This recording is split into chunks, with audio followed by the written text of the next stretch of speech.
Hello, my name is Jay and welcome back to my Tech Vault, and today we're going to be unboxing and kind of reviewing the RTX 2070 or the MSI Duke version.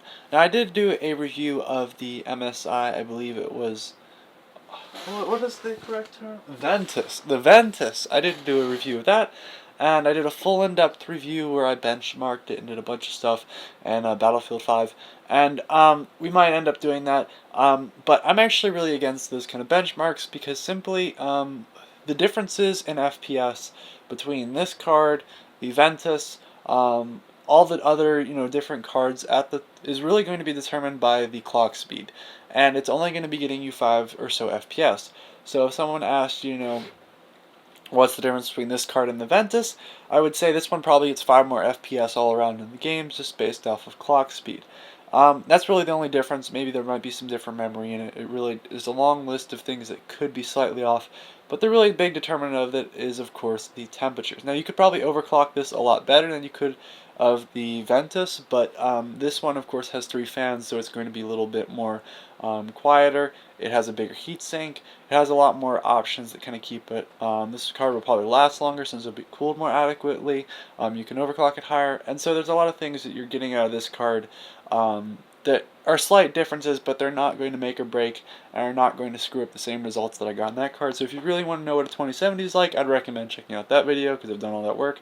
But for this video, I think we're going to do more of a hands-on review. This is how nice the product is, this is how quiet it is, things like that. So without further ado, let's get into the unboxing. Today we've got an MSI Duke Geforce RTX 2070 that we're going to be reviewing, taking a look at, and kind of going over today.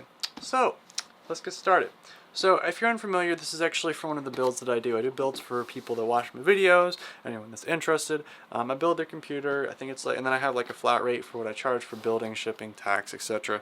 But I try to do something pretty, plain out in the open, and one of the things I do is live streams and kind of videos about it. So usually when I do a build, which this one is, I think, this Friday, I don't know when I release this video, but this build, for example, I'll be using this graphics card, and I like to kind of do unboxings of the parts, so I usually have like a video and then a live stream that I try to get the person into, they can make some of the design decisions.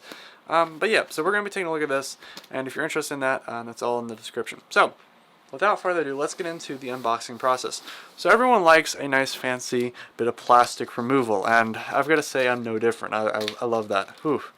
And that's one of the best parts about, anything along those lines, is the sweet, simple sound of the plastic removal. And you gotta admit, you can't deny it. This is by far a nice sounding bit of unboxing. Okay, so there's the unboxing stuff, and I'll eat that over there. And take a look at this sucker. So here we go. There goes the strap on the top. Let's see how this unboxing experience goes. Looks like it's just we gotta yank this top tab off, slide the sucker out, and the fun begins. So there's the box. Here we go. Get this little bit of plastic off the top. Okay, so we've got a pretty substantial packet here. Let's go through what we got in here. So we've got a I think that's a quick user's guide. Okay, we've got some cup holders, or some cup, I don't know, cup, I don't know, frost holders or whatever, keep it from dripping down. I think that's what those are for. And then we've got ourselves the disc. Do they have stickers in there? You gotta be kidding me. They gotta have a sticker in here. I would hope that they would not leave someone that spent $500 on a freaking graphics card and not give them a sticker, because I mean, I'd want to show that I spent $500 on an MSI graphics card. Come on, guys, like, that's a little disappointing, unless that's what they put in here. And this is what's in here? Nope. As I said, I'm a little disappointed. But it looks like they've included a little comic on how to overclock. Okay, that's kind of that's good. That's good. But no, they're giving us like those, but not what we're kind of looking for. Okay, so here we are. Let's see. So we've got oh wow. So we've got a mounting bracket, which I'm gonna say is they've took the time out to do an anti-sag bracket that's a pretty impressive. I'm actually like impressed with that. That's a good job that they actually took the time out and manufactured one of these, an anti-sag bracket to make sure it doesn't bounce around and stuff. That's really good. So I'm happy they did that. Kudos for them there. Now to the card itself, and this is always the fun moment, is because you find out how heavy the card is. Okay, yeah, this is a pretty heavy card itself, which is not to be unexpected, and it's also quite a long card as well. So here we go. Let's take a look at this sucker. So we've got the card itself. I'm not going to take off this little plastic bit here because just, I don't know. But looking at it right now, so taking a look on the back, we've got the, as I said, this is pretty heavy.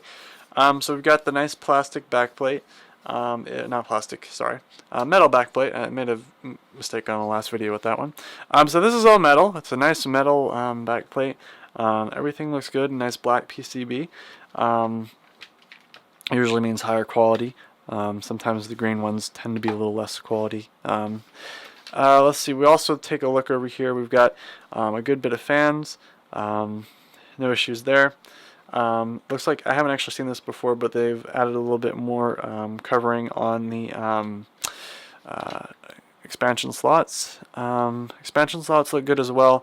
We've got covers for all of them, which are nice. Not really expensive, but they're super nice. And so you've got everything you really want. I think Nvidia's NVM link or something. I don't know the name of that, so I apologize for that. But everything else looks good. Sides are plastic. No RGB like the previous Duke versions. I did an unboxing with and actually a review of the MSI Duke 1080 Ti, and that had all RGB here. So a little bit of a difference there, a little disappointing. We've got, as I said, 8 pins, and then 6 pins, 2 blocked off. Okay. The back plate, everything looks good. Everything looks good there as well. Plastic seems pretty strong. Card itself is extremely sturdy. That's probably thanks to that back plate.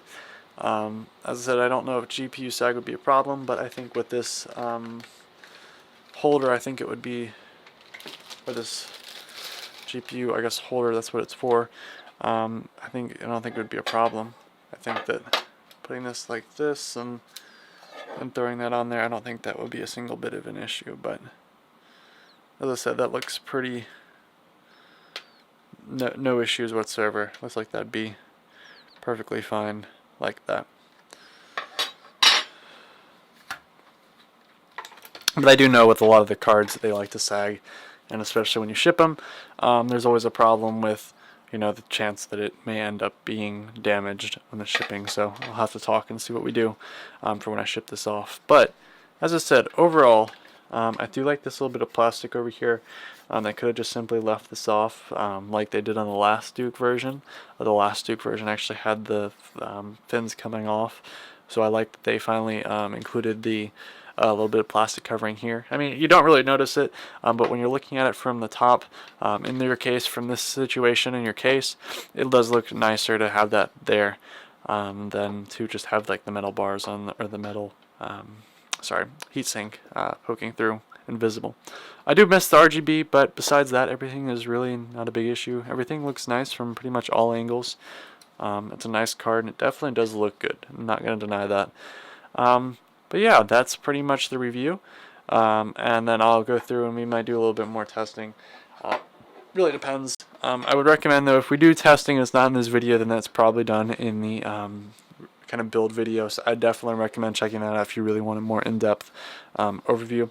But that's pretty much the, I guess, unboxing, rather, review part. Check out the, build for more. And that's pretty much the whole card itself. Now, as this being a review itself, I like to focus more on the physical aspect of the hardware rather than the performance part, because I've done that already, and I don't want to waste time on stuff that you can watch a video for if you're interested, and if not, you can continue watching. So, I have a couple, actually quite a good list of things that I highly, highly dislike with this graphics card. First off, number one, I built the system with this. This is just a box. I've already built the system. I built it for somebody. I mailed it off. Did a couple tests and stuff, and basically this is just the box. And so I'm sitting here now after reflecting on having the full build video. I live streamed it. And one of the biggest things that happened during this live stream is this the graphics card support. This is a rather big card, and it does have GPU sag. Not noticeable, and it's a very small amount, but MSI was accounting for this, and they include a GPU holder to kind of push up the GPU. Only this GPU holder has absolutely, how do I put this? No effect. It does not sit on the card. It actually is probably about a centimeter away from the card itself. And I was like, oh, I must be installing this wrong. There must be something I'm doing wrong. No, I installed it correctly. The GPU holder literally does nothing except to be there and looks cool. And actually, I would argue against that too. It doesn't really look cool. Therefore, I would kind of say that it may not be the best idea to buy this card if you're looking for a GPU holder. You might want to go out and buy a separate one because this one that comes included is just new. The other thing though is the build quality on this card is actually rather nice. It's all pretty high quality, nice backplate, metal, pretty strong card. The fans and stuff are nice. Everything across the board is like decent. As I said, it doesn't have much GPU sag. It's a pretty solid card, but yet they included the support bracket, and it's useless. Drivers and stuff are the same. No RGB on it, sadly. The higher end Duke models like the 2080 and the 2080 Ti do have RGB, I believe. But this card rather was a disappointment there, especially when you're shelling out $500 for this one. Yeah, but that would be my 2 cents about this whole card. It's really quiet too, because when you have the fans on there, none of the fans spin up unless it's actually like gaming or doing intensive tasks. So it's pretty much dead quiet until you start gaming, and then it gets really interesting. So yeah, that would be the review of the MSI Duke 2070, and let me know your thoughts and opinions down below in the comments. Thank you very much for watching. Goodbye.